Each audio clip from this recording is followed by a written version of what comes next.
The three loud, cocky bikers swaggered into the cafe like they owned the place. From the moment they stepped inside, the whole atmosphere shifted. Customers sank into their booths, eyes glued to their food. The young waitress behind the counter fumbled with cups, clearly shaken. No one dared say anything. No one dared look up. Well, almost no one.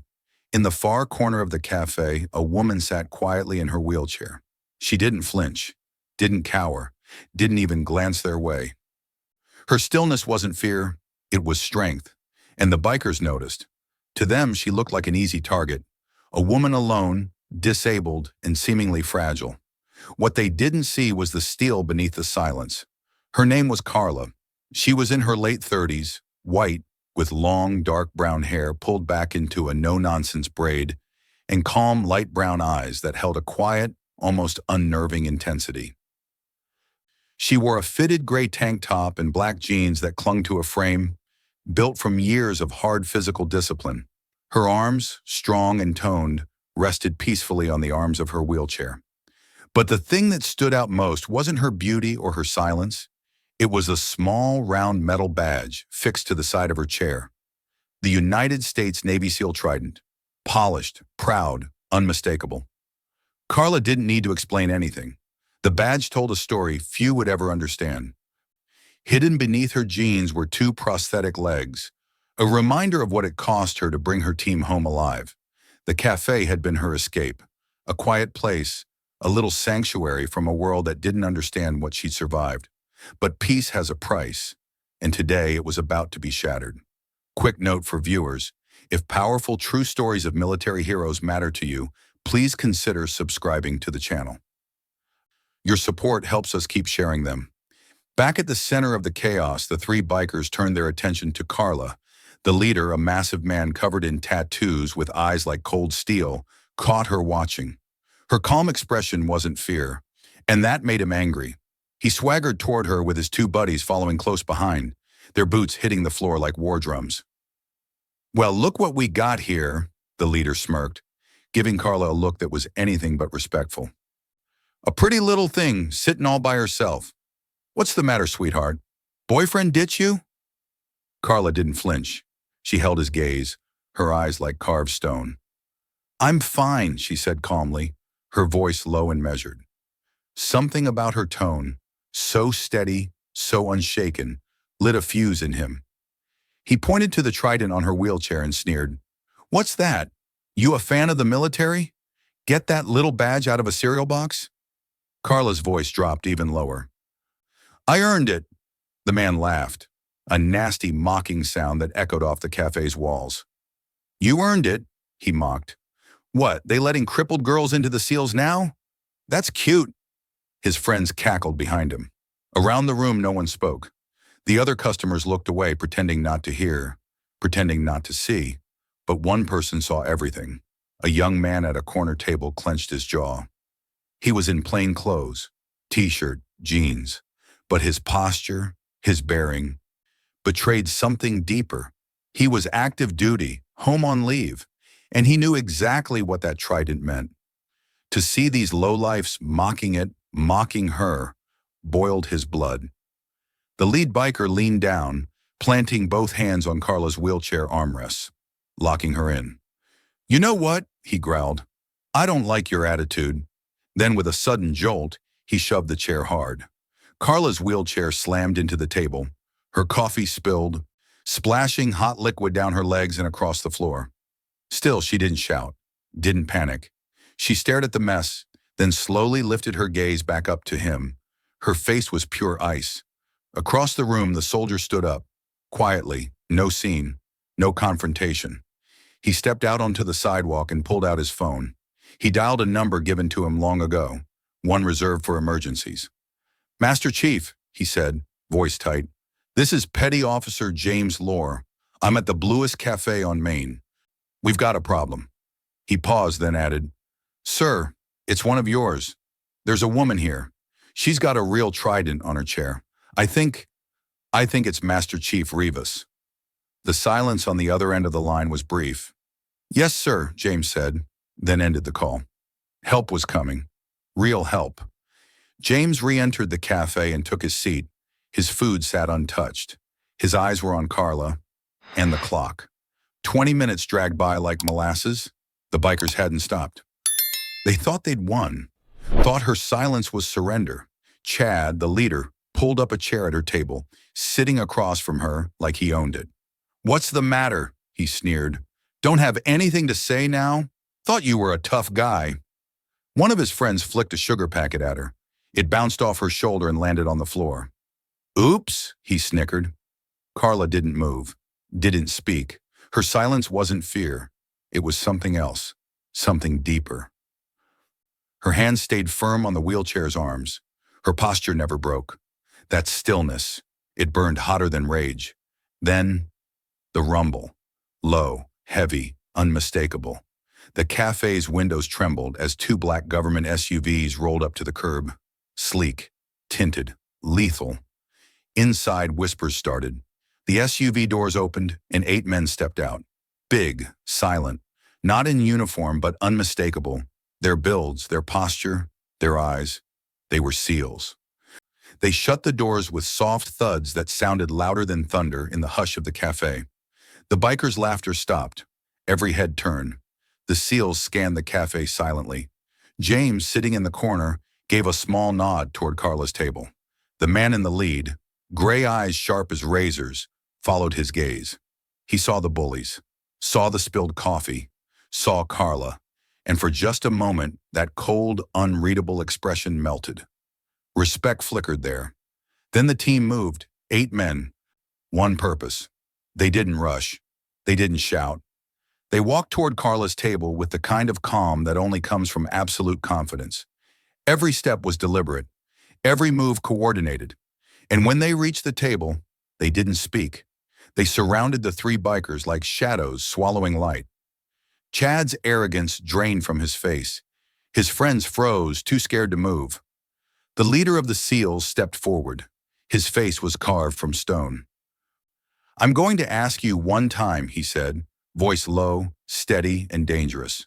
"What were you doing to this woman?" Chad's mouth opened, but no words came. Finally, he managed to stammer. "Nothing. We were just talking. It was a misunderstanding." The SEAL pointed at Carla's trident. "A misunderstanding," he said, voice cold as winter. "You see this? That's a trident. That's not a sticker from a cereal box. That's a symbol earned with blood, sweat, and the kind of courage you couldn't understand in 100 lifetimes." Then he turned to Carla, and everything changed.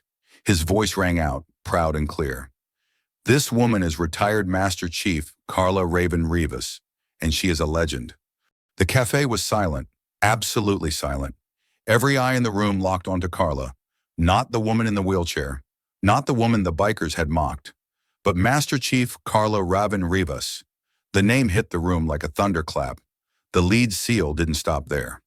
He turned his steely gaze back to the 3 stunned men, and his voice took on a weight that made the air feel heavier. "Let me tell you what kind of legend you're dealing with," he said, his words sharp and clear. 5 years ago, there was a high-risk hostage extraction in a war-torn region. Intel was thin. The compound was heavily guarded, fortified, and crawling with enemy combatants. Our team went in. We cleared buildings one by one. It was textbook. He paused for a breath. Then came the shift. Until it wasn't. We entered the last structure. We were halfway through clearing it when we were ambushed. One of theirs lobbed a grenade into the room. There was no cover. No time. The entire cafe seemed to hold its breath. He pointed to Carla, no longer telling a story, but honoring a truth. She screamed for us to get out, and before we could even react, she jumped on it, took the full blast, saved all our lives. Gasps rippled through the room. The waitress behind the counter was openly crying now, covering her mouth with both hands. The lead SEAL stepped back, and another man stepped forward. He was taller, with a deep scar running down the left side of his face. His voice shook as he spoke. "I was in that room," he said. "We all were." He turned to the 3 young men, Chad and his crew, and his voice cracked. "She saved our lives. That blast should have killed us. It would have. But she traded her legs for our futures. I've got a wife, 2 daughters. They're alive because of her. You understand that?" He didn't wait for an answer. You threw sugar at her. Shame flooded the faces of the three bullies. Any trace of their earlier swagger had been shattered. Now they just looked like frightened boys who knew they had crossed a line they could never uncross. The Master Chief stepped forward again, his voice low but lethal. "You are going to stand up," he told Chad. "You are going to apologize to Master Chief Rivas for your ignorance, your disrespect, and the insult to that badge. Then you are going to pay for your drinks, pay for hers, and leave this place." His jaw tightened. "And you will never come back here again. Am I clear?" Chad's hands were shaking as he pushed back his chair. He stood up, but it looked like his knees might give out. His voice came out as a broken whisper. Ma'am, Master Chief, I'm so sorry. We didn't know. I didn't know. We were just being stupid. I didn't mean to." Carla raised her hand and he fell silent. She looked at him with those calm brown eyes, not filled with rage, not even contempt, just clarity.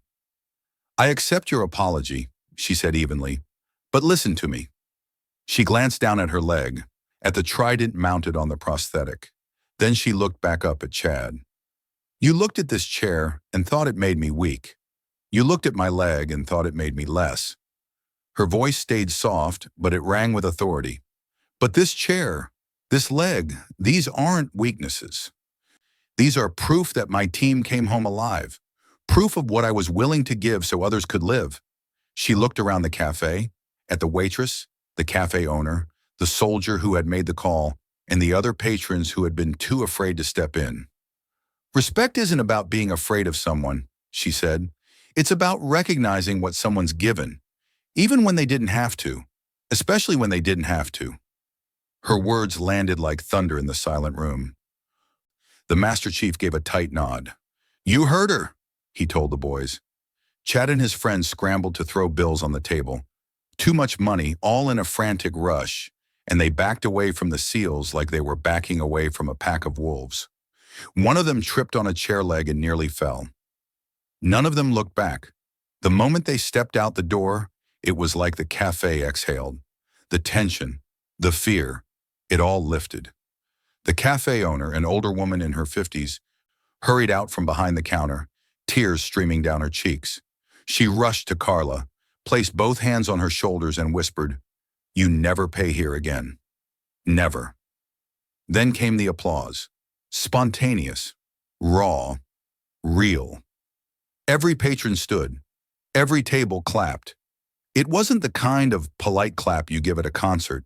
It was the kind that came from a place deeper than words. Respect, gratitude, awe.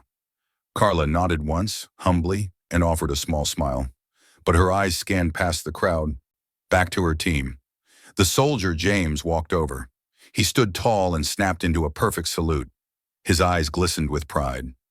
"Thank you for everything, Master Chief," he said. Carla nodded and returned the salute. "You did the right thing, sailor." The 8 SEALs who had entered as a silent force of nature now pulled up chairs around Carla's table. It wasn't for show. It wasn't for intimidation. It was protection. It was family. As they sat down, the conversations around the cafe slowly returned. The volume crept back up. People went back to their meals, but their glances still darted toward the table at the center of it all. The table where a legend sat surrounded by those who knew her best. But they didn't talk about combat. They didn't talk about injuries or war zones or what they'd lost. They talked about the old days. Laughter returned. Low, familiar chuckles filled with inside jokes only understood by those who'd bled together. There was teasing, quiet clinks of coffee mugs, and the sound of camaraderie, deep and real. They didn't need to say it. They were home. Carla looked around the table, at the strong men who'd once followed her into some of the darkest corners of the world. Their faces were older now, a few new scars, some grayer hair. But their bond?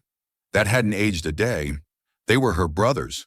One of them, Petty Officer Briggs, was telling a story about a mission in the Philippines. It involved a stolen Jeep, a wild boar, and a very confused local police chief. It made no sense to anyone outside the circle, but the laughter it sparked lit up the corner of the cafe like sunlight.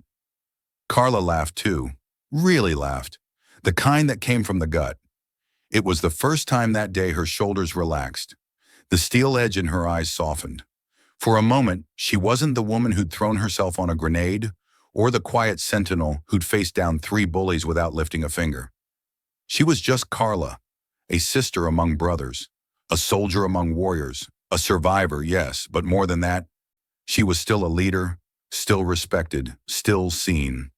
At the counter, the waitress quietly filled up a tray with fresh coffee and pastries. Her hands still trembled, but her heart was full. She walked it over herself, placing it on the table like an offering. "I made the cinnamon rolls this morning," she said, smiling nervously. Briggs grinned. "Sweetheart, I'd jump on a second grenade for one of those." The whole table erupted in laughter. Carla looked up at the waitress and gave a nod of thanks. "You're safe here," she said quietly. "No one's going to bother you again." The woman nodded, her eyes misty. The cafe owner returned too, this time carrying a marker and a framed photo of the cafe's first opening day. She placed it gently in front of Carla and looked at the group. Would you sign it? I want people to remember today. I want them to know who watched over this place." Each man took the marker and signed, not just their names, but their rank and unit. The photo would hang on the wall by the entrance from that day forward, a quiet tribute to loyalty, courage, and family. Meanwhile, outside the cafe, a small crowd had gathered. News travels fast in small towns, and someone had seen the black SUVs, the SEALs walking in. A few people stood on the sidewalk, peering through the windows, unsure if they should come inside. They didn't want selfies. They didn't want autographs. They just wanted to see what honor looked like in real life. Inside, the energy was changing. The shock had faded, replaced by warmth. A young father came in with his son, a boy no older than 8. The father knelt beside Carla's chair and said, "I want my son to meet someone real, someone brave." Carla smiled and reached out her hand. The boy took it, eyes wide with wonder. "Are you a superhero?" he asked softly. She chuckled. "Something like that." The boy pointed to her leg. "Does it hurt?" "Sometimes," she said honestly, "but it was worth it." The father placed a hand on his son's shoulder. "You remember her face, okay?